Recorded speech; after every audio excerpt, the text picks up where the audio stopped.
ಗುರು ನಮಸ್ಕಾರ. ನಿನ್ನ right to fight ಚಾನಲ್ಗೆ ಸ್ವಾಗತ ಸುಸ್ವಾಗತ. ಗುರು, ದೇಶದ ಇತಿಹಾಸದಲ್ಲಿ ಮೊದಲ ಬಾರಿ ಸ್ಪೀಕರ್ ಆಯಿತು. ಈಗ ಚೀಫ್ ಎಲೆಕ್ಷನ್ ಕಮಿಷನರಿಗೆ ನೋಟಿಸ್ ಕೊಡಲು ಮುಂದಾಗಿದೆ ಇಂಡಿಯಾ ಮೈತ್ರಿಕೂಟ. ಎಲ್ಲ ಲೆಕ್ಕಾಚಾರದಂತೆ ನಡೆದರೆ ಈ ಲೋಕಸಭೆ ಅಧಿವೇಶನದಲ್ಲಿ ಇಂಡಿಯಾ ಮೈತ್ರಿಕೂಟ ಚೀಫ್ ಎಲೆಕ್ಷನ್ ಆಫೀಸರ್ ವಿರುದ್ಧ ಪ್ರಸ್ತಾವನೆ ಮಂಡಿಸುವ ಮತ್ತು ವಜಕ್ಕೆ ಆಗ್ರಹಿಸುವ ಎಲ್ಲ ಸಾಧ್ಯತೆಗಳಿದ್ದು, ಇದಕ್ಕೆ ಇಂಡಿಯಾ ಮೈತ್ರಿಕೂಟ ಈಗಾಗಲೇ ಸಿದ್ಧವಾಗಿದೆ. ಇದು ದೇಶದಲ್ಲಿ ಮೊದಲ ಬಾರಿ, ಅಂದರೆ ಇತಿಹಾಸದಲ್ಲೇ ಮೊದಲ ಬಾರಿ ನಡೆಯುತ್ತಿರುವ ಒಂದು ಪ್ರಕ್ರಿಯೆ. ಇದುವರೆಗೆ ಭಾರತ ದೇಶದಲ್ಲಿ ಈ ಪ್ರಕ್ರಿಯೆ ನಡೆದಿಲ್ಲ. ಒಂದು ವಾರದ ಹಿಂದೆ ಲೋಕಸಭಾ ಸ್ಪೀಕರ್ ಓಂ ಬಿರ್ಲಾ ಅವರ ಪದಚ್ಯುತಿಗೆ ವಿರೋಧ ಪಕ್ಷಗಳು ಪ್ರಸ್ತಾವನೆ ಸಲ್ಲಿಸಿದ್ದವು. ಅದು ಲೋಕಸಭೆಯಲ್ಲಿ ಮಂಡನೆ ಆಯಿತು, ಆದರೆ ಯಶಸ್ವಿಗೊಳ್ಳಲಿಲ್ಲ. ಈಗ ಚೀಫ್ ಎಲೆಕ್ಷನ್ ಕಮಿಷನರ್ ವಿರುದ್ಧ ವಿಪಕ್ಷ ಕೂಟದವರು ಈ ನಿರ್ಧಾರವನ್ನು ಮಾಡಿದ್ದಾರೆ. ಇದಕ್ಕೆ ಕಾರಣ, ಈಗಿನ ಚೀಫ್ ಎಲೆಕ್ಷನ್ ಕಮಿಷನರ್ ಆದ ಜ್ಞಾನೇಶ್ ಕುಮಾರ್ ಅವರು ಏಕಪಕ್ಷೀಯವಾಗಿ ವರ್ತನೆ ಮಾಡ್ತಾ ಇದ್ದಾರೆ. ಅವರು ಬಲಪಂಥೀಯ ವ್ಯಕ್ತಿಯಾಗಿ ನಡ್ಕೊತಾ ಇದ್ದಾರೆ, BJPಯ ವ್ಯಕ್ತಿಯಾಗಿ ನಡ್ಕೊತಾರೆ ಅಂತ ಇಂಡಿಯಾ ಮೈತ್ರಿಕೂಟದ ಎಲ್ಲ ಪಕ್ಷಗಳ ಸದಸ್ಯರ ಆರೋಪ. ರಾಹುಲ್ ಗಾಂಧಿ ದಿನೇ ಓಟ್ ಚೋರಿ ಅನ್ನೋ ಪದವನ್ನು ಬಳಸ್ತಾ ಇರ್ತಾರೆ. ಸಂವಿಧಾನದ ಪುಸ್ತಕವನ್ನು ಹಿಡ್ಕೊಂಡು ಸಂಸತ್ನಲ್ಲಿ ಕೂಗ್ತಾ ಇರ್ತಾರೆ, ನೋಡಿದಿರಿ, ಓಟ್ ಚೋರಿ. ಈಗಿನ ಚೀಫ್ ಎಲೆಕ್ಷನ್ ಕಮಿಷನರ್ ನಿಮ್ಮ ಪರವಾಗಿ ಕೆಲಸ ಮಾಡ್ತಾ ಇದ್ದಾರೆ. ನಮಗೆ ಈ ಪ್ರಸ್ತುತ ವಿರುವ ಎಲೆಕ್ಷನ್ ಪದ್ಧತಿಯನ್ನು ಬದಲಾಯಿಸಿ ಬ್ಯಾಲೆಟ್ ಪೇಪರಲ್ಲಿ ಮುಂದಿನ ಚುನಾವಣೆಗಳನ್ನು ನಡೆಸಬೇಕಂತ ರಾಹುಲ್ ಗಾಂಧಿ ಕೇಳ್ತಾ ಇದ್ದಾರೆ. ಆದರೆ ಇದಕ್ಕೆ ಚೀಫ್ ಎಲೆಕ್ಷನ್ ಕಮಿಷನರ್ ಆಫೀಸ್ ಯಾವುದೇ ಸ್ಪಂದನೆ ನೀಡ್ತಾ ಇಲ್ಲ. ಬಟ್ ರಾಹುಲ್ ಗಾಂಧಿ ಯಾವುದೇ ಪ್ರೂಫ್ ಇಲ್ಲದ ಆರೋಪಗಳನ್ನು ಎಲೆಕ್ಷನ್ ಕಮಿಷನ್ ಮೇಲೆ ಆರೋಪಗಳನ್ನು ಮಾಡ್ತಾ ಇದ್ದು, ಇದು ಇನ್ನು ಯಾವುದೇ ರೀತಿಯಲ್ಲಿ ಸಾಬೀತಾಗಿಲ್ಲ. ಬಟ್ ರಾಹುಲ್ ಗಾಂಧಿ ಮತ್ತು ಅವರ ಸದಸ್ಯರು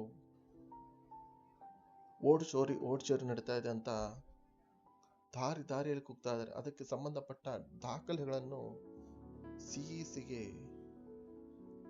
ಕೊಡಲು ಮತ್ತು ಯಾವುದೇ ಕಂಪ್ಲೇಂಟ್ ರೈಸ್ ಮಾಡಲು ಅವರು ಮುಂದಾಗುವ ಲಕ್ಷಣ ಕಾಣ್ತಾ ಇಲ್ಲ.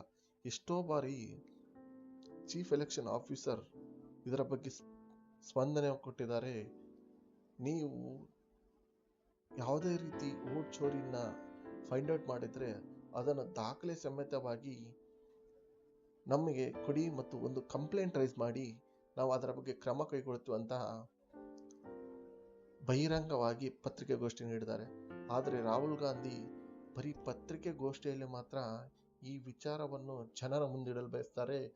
ತಾಂತ್ರಿಕವಾಗಿ ಮತ್ತು ಸಾಂವಿಧಾನಿಕವಾಗಿ ಅವರು ಈ ವಿಚಾರವನ್ನು ಬಗೆಹರಿಸಿಕೊಳ್ಳಲು ಮುಂದಾಗಿಲ್ಲ.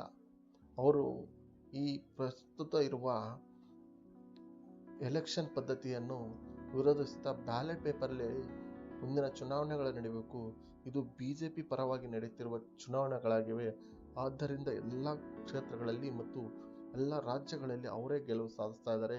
ಈಗಿನ ಚೀಫ್ ಎಲೆಕ್ಷನ್ ಕಮಿಷನರ್ ಸಹ ಅವರ ಏಕಪಕ್ಷೀಯವಾಗಿ ಅವರಿಗೆ ಬೆಂಬಲ ನೀಡುತ್ತಾ ಕಾರ್ಯನಿರ್ವಹಣೆ ಮಾಡ್ತಾ ಇದ್ದಾರೆ ಅಂತ ಆರೋಪ ಮಾಡಿದ್ದಾರೆ. ಇನ್ನು ಈಗ CEC ಅಂದರೆ ಚೀಫ್ ಎಲೆಕ್ಷನ್ ಕಮಿಷನರ್ ಮೇಲೆ ಗೊತ್ತುವಳಿಯನ್ನು ಮಂಡಿಸಲು ಮುಂದಾಗಿರುವ ಪಕ್ಷ TMC, ಮಮತಾ ಬ್ಯಾನರ್ಜಿ ಪಕ್ಷ. ಇದು ಪಶ್ಚಿಮ ಬಂಗಾಳದಲ್ಲಿ ಅಧಿಕಾರ ಹೊಂದಿರುವ ಪಕ್ಷ. ಇದಕ್ಕೆ ಮುಖ್ಯ ಕಾರಣ ಅಂದರೆ ಸ್ಪೆಷಲ್ ಇಂಟೆನ್ಸಿವ್ ರಿವಿಷನ್. ಈ ಒಂದು ಪದ್ಧತಿ ಇವರಿಗೆ ವಿರೋಧವೆನಿಸಿದೆ. ಯಾಕಂದ್ರೆ ವಲಸಿಗರು, ಬಾಂಗ್ಲಾದೇಶದ ವಲಸಿಗರು ಪಶ್ಚಿಮ ಬಂಗಾಳದಲ್ಲಿ ಸಾಕಷ್ಟು ಜನ ನೆಲೆ ಕಂಡುಕೊಂಡಿದ್ದಾರೆ. ಅವರನ್ನು ಸ್ಪೆಷಲ್ ಇಂಟೆನ್ಸಿವ್ ರಿವಿಷನ್ ಮೂಲಕ ಮತದಾರರ ಪಟ್ಟಿಯಿಂದ ಕೈ ಬಿಡುವ ಕಾರ್ಯಕ್ರಮ ಅಲ್ಲಿ ನಡೀತಾ ಇದೆ. ಇದನ್ನು ವಿರೋಧಿಸಿ ಮಮತಾ ಬ್ಯಾನರ್ಜಿ ಬೀದಿಯಲ್ಲಿ ರಂಪಾಟ ಮಾಡಿ ಸುಪ್ರೀಂ ಕೋರ್ಟ್ವರೆಗೂ ಹೋಗಿ ಅವರೇ ವಾದ ಮಾಡಿ ಈ ಪದ್ಧತಿಯನ್ನು ವಿರೋಧಿಸಿ ಅಲ್ಲಿ ವಾದ ಮಂಡಿಸಬೇಕಾದ್ರೆ ಸುಪ್ರೀಂ ಕೋರ್ಟ್ ಇವರನ್ನು ಚೀಮಾರೆ ಹಾಕಿ ಮನೆಗೆ ಕಳಿಸಿತು. ಆದರೂ ತಮ್ಮ ಹಠಕ್ಕೆ ಬಿದ್ದು ಈಗ ಸಂಸತ್ನಲ್ಲಿ ಚೀಫ್ ಎಲೆಕ್ಷನ್ ಕಮಿಷನರ್ ವಿರುದ್ಧ ಈ ಗೊತ್ತುವಳಿಯನ್ನು ಮಂಡಿಸಲು ಮುಂದಾಗಿದೆ. ಇದು ಸಂಸತ್ತಿನ 2 ಸದನಗಳಲ್ಲಿ ಪಾಸ್ ಆಗಬೇಕು. ಅದಕ್ಕೆ ಈಗಾಗಲೇ 100 ಲೋಕಸಭಾ ಸದಸ್ಯರು ಮತ್ತು 50 ರಾಜ್ಯಸಭಾ ಸದಸ್ಯರು ಸಹಿ ಹಾಕಿದ್ದಾರೆ. ಈ ಗೊತ್ತುವಳಿಗೆ ಇಂಡಿಯಾ ಮೈತ್ರಿಕೂಟದ ಎಲ್ಲ ಪಕ್ಷಗಳ ಬೆಂಬಲವಿದ್ದು, ಅವರ ಮುಖ್ಯ ಆರೋಪ ಅಂದರೆ ಚೀಫ್ ಎಲೆಕ್ಷನ್ ಕಮಿಷನರ್ ಮೇಲೆ ಇವರು ಅಧಿಕಾರದಲ್ಲಿ ಪಕ್ಷಪಾತ ಮತ್ತು ತಾರತಮ್ಯದ ವರ್ತನೆ ತೋರ್ತಾ ಇದ್ದಾರೆ. ಆದ್ದರಿಂದ ಇವರು ನಮಗೆ ಬೇಕಾಗಿಲ್ಲ ಅನ್ನೋ ರೀತಿಯಲ್ಲಿ ಈ ಗೊತ್ತುವಳಿಯನ್ನು ಮಂಡಿಸಲು ಮುಂದಾಗಿದ್ದಾರೆ. ಇನ್ನು ಚುನಾವಣೆಗಳ ಅಕ್ರಮ ನಡೆದಿರುತ್ತೆ, ಅದಕ್ಕೆ ನ್ಯಾಯಯುತವಾಗಿ ತನಿಖೆಗೆ ಸಹಕರಿಸಲ್ಲ, ಅವರು ತನಿಖೆಗಳಿಗೆ ಅಡ್ಡಿಪಡಿಸ್ತಾರೆ ಅನ್ನೋ ಇನ್ನೊಂದು ಮುಖ್ಯ ಅಂಶವನ್ನು ಇಲ್ಲಿ ಮೈತ್ರಿಕೂಟ ನೀಡ್ತಾ ಇದೆ. ಮತ್ತು ಇನ್ನು ಈಗ ನಡೀತಿರುವ ಸ್ಪೆಷಲ್ ಇಂಟೆನ್ಸಿವ್ ರಿವಿಷನ್ ಸಹ ಇದರಲ್ಲಿ ಎಲ್ಲ ಮತದಾರರನ್ನು ಸಾಮೂಹಿಕವಾಗಿ ಮತದಾರರ ಪಟ್ಟಿಯಿಂದ ತೆಗೆದು ಹಾಕಿರುವುದು ಮಮತಾ ಬ್ಯಾನರ್ಜಿಗಂತೂ ತಲೆನೋವಾಗಿದೆ. ಯಾಕಂದರೆ ಇನ್ನು 2 ತಿಂಗಳಲ್ಲಿ ಅಲ್ಲಿನ ರಾಜ್ಯ ಎಲೆಕ್ಷನ್ ಬರ್ತಾ ಇದೆ. ಅದರಲ್ಲಿ ಮಮತಾ ಬ್ಯಾನರ್ಜಿ ಪಕ್ಷ ಮುಸ್ಲಿಂ ಮತಗಳನ್ನು ನಂಬಿಕೊಂಡು ಅಧಿಕಾರವನ್ನು ಪಡೆಯಲು ಇಚ್ಛಿಸುತ್ತದೆ. ಆದರೆ ಈಗ ನಡೀತಿರುವ ಸ್ಪೆಷಲ್ ಇಂಟೆನ್ಸಿವ್ ರಿವಿಷನ್ನಲ್ಲಿ 60 ಲಕ್ಷಕ್ಕೂ ಹೆಚ್ಚು ಮತದಾರರು ಈ ಮತದಾರರ ಪಟ್ಟಿಯಿಂದ ಹೊರಗುಳಿದಿದ್ದಾರೆ ಅಂತ ಮೊನ್ನೆ ತಾನೇ ಚೀಫ್ ಎಲೆಕ್ಷನ್ ಕಮಿಷನ್ ಪತ್ರಿಕಾಗೋಷ್ಠಿಯಲ್ಲಿ ಹೇಳಿದ್ದಾರೆ. ಇನ್ನು ಈಗಿನ ಚೀಫ್ ಎಲೆಕ್ಷನ್ ಕಮಿಷನರು ನ್ಯಾಯಯುತ ಮತ್ತು ಮುಕ್ತ ಚುನಾವಣೆ ನಡೆಸಲು ಫೇಲ್ ಆಗಿದ್ದಾರೆ ಅಂತ ಹೇಳ್ತಾ ಇದ್ದಾರೆ.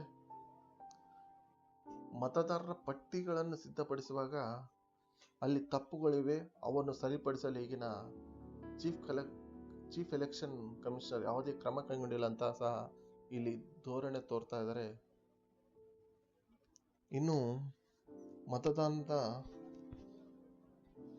ಸಮಯದಲ್ಲಿ ಚುನಾವಣೆ ಆಯೋಗ ಯಾವುದೇ ರೀತಿ ಸ್ಪಷ್ಟತೆ ಮತ್ತು ನಿಖರತೆಯ ಎಲೆಕ್ಷನ್ ನಡೆಸಲು ಸಫಲವಾಗಿಲ್ಲ, ಅವರು ವಿಫಲವಾಗಿದ್ದಾರೆ ಅನ್ನೋ ಕಾರಣ ಸಹ ಕೊಡ್ತಾರೆ. ಒಟ್ಟಿನಲ್ಲಿ ಇಂಡಿಯಾ ಮೈತ್ರಿಕೂಟ ಸೋಲಿನ ಸುಳಿಯಲ್ಲಿ ಸಿಲುಕಿಕೊಂಡು ಈಗ ಆ ಆರೋಪವನ್ನು ಅಂದರೆ ತಮ್ಮ ಫೇಲ್ಯೂರನ್ನು ಚೀಫ್ ಎಲೆಕ್ಷನ್ ಕಮಿಷನರ್ಗೆ ತಲೆಗೆ ಕಟ್ಟಲು ಮುಂದಾಗಿದ್ದಾರೆ ಅಂತ ಹಲವರು ರಾಜಕೀಯ ತಜ್ಞರು ಮತ್ತು ಅಧಿಕಾರ ಪಾರ್ಟಿ ಆರೋಪಿಸುತ್ತಿದೆ. ಒಟ್ಟಿನಲ್ಲಿ ಈ ಮುಖ್ಯ ಗೊತ್ತುವಳಿಯನ್ನು ಸಂಸತ್ನಲ್ಲಿ ಪ್ರವೇಶಪಡಿಸಲು ಟಿಎಂಸಿ ಮುಂದಾಗಿದೆ. ಇನ್ನು ಈ ಪ್ರಸ್ತಾವನೆ ಮಂಡಿಸುವಾಗ ಹಾಜರಿರುವ 2/3 ಸದಸ್ಯರು ಈ ಗೊತ್ತುವಳಿಯ ಪರವಾಗಿ ಮತ ಹಾಕಿದರೆ ಮಾತ್ರ ಈ ಗೊತ್ತುವಳಿ ಪಾಸ್ ಆಗುತ್ತೆ. ಇದು ದೇಶದಲ್ಲೇ ಇತಿಹಾಸದಲ್ಲೇ ಮೊದಲನೇ ಬಾರಿ ಈ ರೀತಿ ನಡೀತಾ ಇರೋದು ಅಂತ ಒಂದು ಗುರುತಾಗಿ ಉಳಿಬಹುದು. ಇನ್ನು ಈಗಿನ ಮೈತ್ರಿಕೂಟ ಅಂದ್ರೆ ಇಂಡಿಯಾ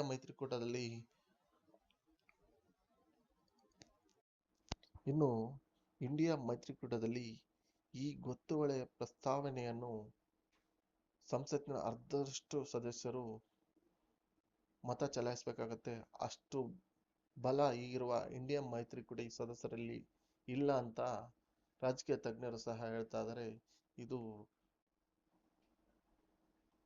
ವಿಫಲ ಆಗ್ಬೋದು ಸಹ. ಒಟ್ಟಿನಲ್ಲಿ ಇದೇನಂದರೆ ಕುಣಿಯಕ್ಕೆ ಬರೋದಲ್ಲೂ ನೆಲ ಡಂಕು ಅಂತಾರೆ ನಮ್ಮ ಕಡೆ, ಅದೇ ರೀತಿಯಲ್ಲಿದೆ ಅಂತ ಹೇಳ್ತಾ ಈ ವಿಡಿಯೋ ನಿಮಗೆ ಇಷ್ಟ ಆದರೆ ಲೈಕ್ ಮಾಡಿ, ಸಬ್ಸ್ಕ್ರೈಬ್ ಮಾಡಿ. Thank you.